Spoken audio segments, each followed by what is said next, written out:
Turning Point USA is circling the drain. Erika Kirk has been canceling tour dates. She can't even fill a room when she's promising college students free pizza. Honestly, it's a very new level of desperation that they've unlocked, and the right-wing leader that they kind of fed to the wolves with this one got humiliated because Turning Point USA could not handle being ignored. So they did what they probably always do when they didn't think anyone was recording. They escalated things to a level that got a little violent. And most people miss the footage of the actual fallout, but I'm issuing a warning about what Turning Point USA actually does the moment their little male influencer loses the room. This student who came into play effectively destroyed the Turning Point USA image right on their lawn. So the organization responded by pulling their most desperate trick yet to stop their ops, and we're going to expose it because it paints a pretty clear picture of Erika Kirk's organization and how they are in a total state of panic. They have reached the stage of collapse where they think a commemorative road sign can help save them. I'm not kidding. And real quick, if you're new here, I'm Lauren Paritra. That's Willa Paritra. I'm trying to learn my monitor. And we run this entire operation solo, and we do it every day out of pure principle and out of an absolute refusal to let Katie Miller catch up.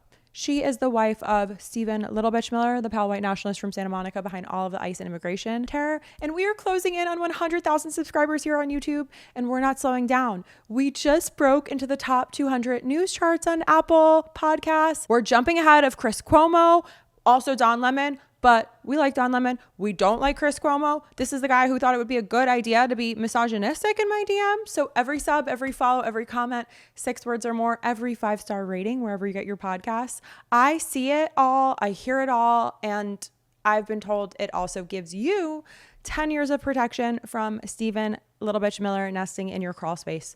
He smells like mothballs. He can emerge at any time out of your drain, out of the walls. The choice is yours. So, you know, it's getting difficult for Turning Point USA to hide the panic lately.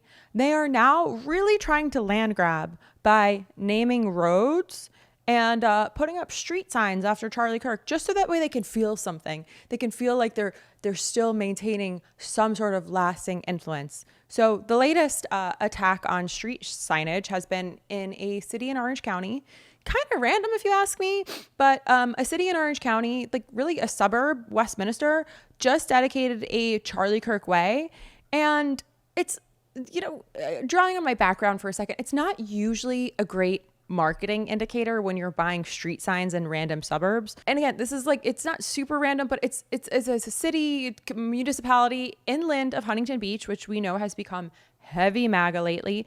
And it's kind of also a Vietnamese American community. So anyway, maybe instead of like buying signage on streets, they should focus on getting people to actually show up at their events. Who am I to say? I don't know. But since the tour dates are falling completely flat, they're calling in people like Michael Knowles, who was my first ever debate where he said Renee Nicole Good deserved it. And Matt Walsh is also joining him, and they're trying to rizz up an audience that's already moved on and checked out. They're calling in the big dogs. And if by big dogs, we mean like 4 or 10. No disrespect to short kings. No disrespect. Just disrespect to people who don't believe women should vote. So Michael Knowles is a Daily Wire host. And you might know him from his comments that have been widely interpreted as calling for the eradication of transgender people altogether and their identity. And then Matt Walsh, also from the Daily Wire, he is known for his inflammatory takes, including his documentary, What is a Woman? And he is repeatedly always out there making statements opposing LGBTQ plus queer rights, and anyone who criticizes him and his obsession with queer folks, they get called extreme. So here they are engaging with a child who wants to be a priest. Yes, a child. Hi, my name's Bryce. I came here from Billings.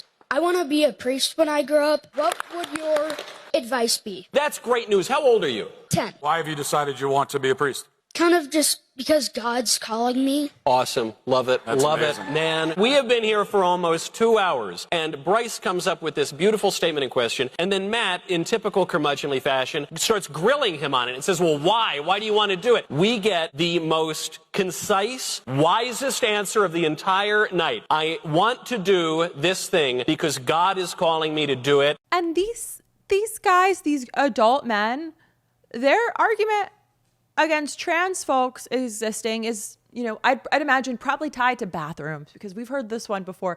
But Michael Knowles, Matt Walsh, have you ever heard about how much abuse comes out of the church? Or are you new to this planet? I don't know. God forbid a queen reads some kids a book about a penguin with two dads, but the real horror, that's the real horror. We got to really make sure those people don't dare get a hold of kids. Meanwhile, these two are. And they're talking to this kid about wanting to be a priest. A priest, we know throughout history, there's been a lot of priests that can't control their hands with little children. Yeah, no, I don't know. Anyway, these MAGA Daily Wire bros are being summoned to campus lawns to attempt to rile up engagement for an organization that's, losing ground. They're losing interest. They need drama to keep their donor checks from bouncing. So when you have to pull the emergency lever, and that emergency lever involves Michael Knowles and Matt Walsh, and you're trying to use them to distract from the empty chairs, this is the new level of desperation. This is who they call next. You're not going to believe it. Today's episode is brought to you by Cozy Earth. I do everything from home, including researching, writing, checking the ceiling for Stephen Miller, making sure he's not scurrying across it. And at some point, I realized the outfit I was doing all that in deserved to be better. Their jogger sets are made from viscose and bamboo, and I cannot explain the softness except to say I've reached for mine every single day since it arrived. They are put together enough that you don't feel like a person who gave up altogether, but they're comfortable enough that you never want to take it off. They work for errands, for filming, or just sitting on the couch. The clogs are real too. They're cushioned and supportive, and they're slip-ons. And I've worn them to take Willa for a spin. I've worn them to take her potty town more times than I will probably admit.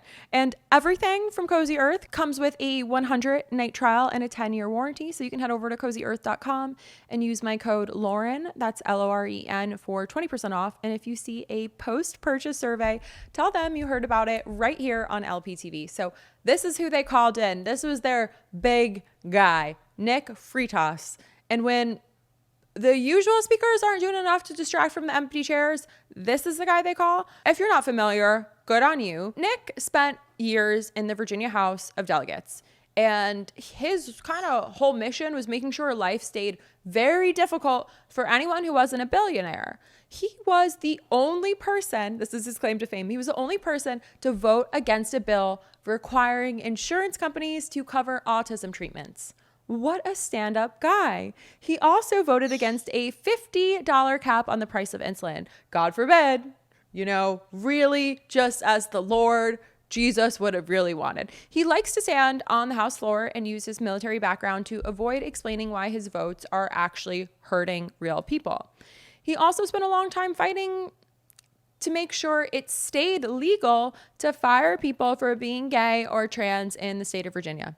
He now travels to campuses to bait students into arguments so he can pay his own bills with his little TikTok views. It's so cute. So Nick thought he was entering into a standard debate at the University of Washington. He didn't realize he was about to lose an argument to a guy with an instrument.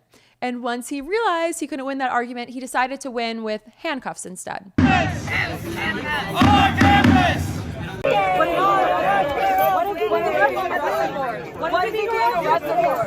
Yeah, so Turning Point USA set up a table at the University of Washington, and the results were so embarrassing for them that a student started drumming to protest their presence. And it turns out Nick cannot handle noise when he's trying to be the center of attention.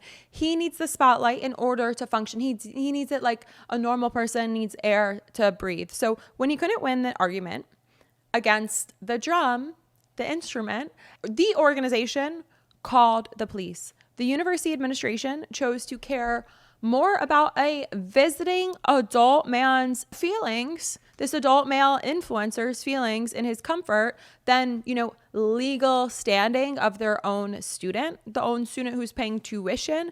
They arrested the drummer for disorderly conduct and hauled him off in handcuffs just for being annoying. It's not safe for a lot of people in this country when you call the police. You don't know what type of conduct they'll show up with. You don't know if they're going to show up with guns blazing. We have seen shit go south too many times. We've seen the escalation of violence from police forces. So this was an act of violence. And the University of Washington basically acted like they were a free production crew for Erika Kirk. They provided the police force needed to get the arrest footage Nick wanted for his little social media engagements. These events only exist to get a shot of a liberal being arrested, and the university gave them exactly what they wanted for their next fundraising email. They used a public resource to help a private media company, the top dog grifters, to create a scandal. The noise from a drum is sure, I'm sure it's a temporary disturbance, might be a little bit annoying. As a person with severe ADHD, I get very thrown off by noise pollution, which is why I sit with earplugs at my desk and headphones at all times. But you know what I haven't ever done? Called the cops on somebody in a common area of a public place for just doing their thing. It proves that free speech is BS to these people. They really try to sell everything like free speech. Meanwhile, they're the ones with the billionaire donors. So again, we're going to keep digging in here. I'm sure this is not the first or last. We're going to see these little rich boys calling the cops on people who don't agree with them. And I want to hear what you have to think. So leave a comment, 6 words or more, save, share, hype. I want to know about your favorite instrument. I want to know about a bill you hate. If it keeps lobbyists out of my house, I'm here for it. And again, I'm Lauren Paritra. That's Willa Paritra. She is bringing me the ball, and I owe her a bunch of ball tosses. Oh no, she's going outside. And help us really gain some ground on the podcast. I so appreciate you guys listening wherever you get your podcasts, Apple Podcasts, Spotify, iHeart. Help us maintain our lead over all of our ops, and we'll be back with more.